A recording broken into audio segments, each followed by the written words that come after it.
Welcome to the new video. Today we are going to discuss about Kirchhoff law. Sometimes we come across circuits where solving by series and parallel combination is impossible. Here, Ohm's law cannot be applied to solve such circuits.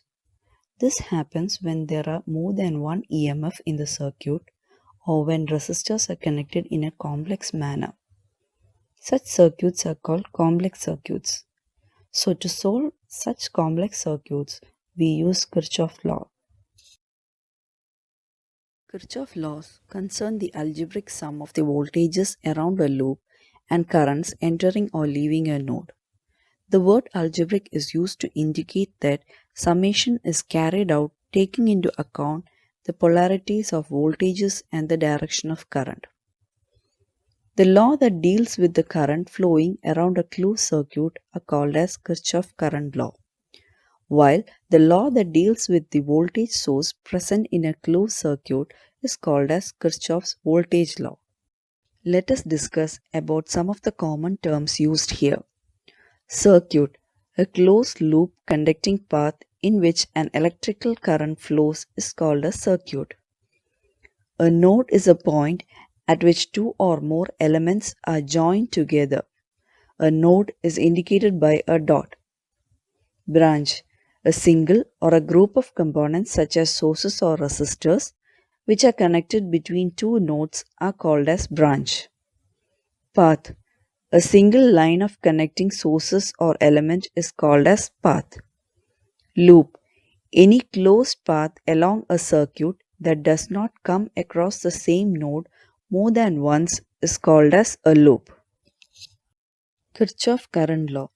This law relates to the current at the junction of an electric circuit. This is also called as Kirchhoff's first law or Kirchhoff's nodal law. This law states that the total current entering a node or junction is exactly equal to the current leaving the same node at any instant of time. Or in other words, we can say that the algebraic sum of all the currents entering and leaving a node must be equal to 0. That is, current entering plus current leaving is equal to 0. This law is based on the conservation of charge, which requires that the algebraic sum of charges within a system cannot change. For example, consider 5 conductors carrying currents I1, I2, I3, I4 and I5 meeting at a node. In algebraic sum, the sign of the quantity is taken into account. The current flowing towards the node is considered as positive and the current flowing away from the node is considered as negative. From the figure, 3 currents are entering the node, so it is positive, while 2 currents are leaving from the node, so it is considered as negative. So we can write as I1 plus I2 plus I3 minus I4 minus I5 is equal to 0, or I1 plus I2 plus I3 is equal to I4 plus I5. That is, sum of entering currents is equal to sum of leaving currents. This Kirchhoff current law can be used for analyzing parallel circuits. Kirchhoff's voltage law. This law relates to the EMFs and the voltage drop in a closed circuit or loop.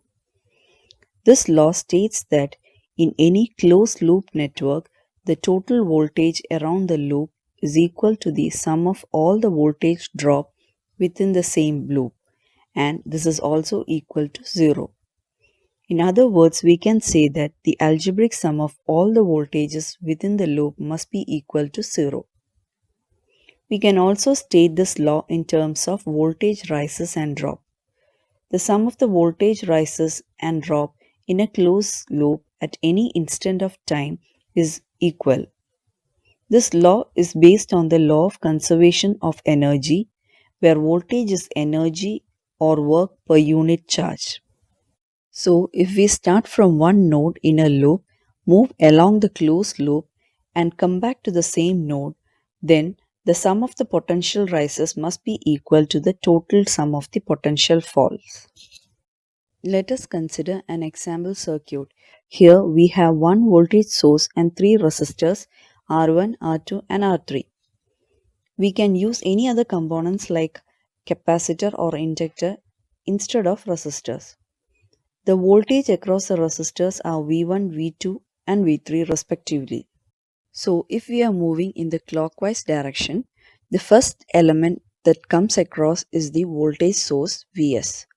So according to the sign convention, when we are moving from negative to the positive terminal across any element, there is a rise in the potential, so we take the voltage as positive voltage. Similarly, while moving from positive to negative across any element, there is a drop in the potential, so we take the voltage as negative voltage. So, according to the Kirchhoff voltage law, the algebraic sum of these voltages is 0 in the loop. So, in the equation, V1, V2 and V3 voltages will be having negative sign. So, we can write as Vs minus V1 minus V2 minus V3 is equal to 0. Vs is equal to V1 plus V2 plus V3.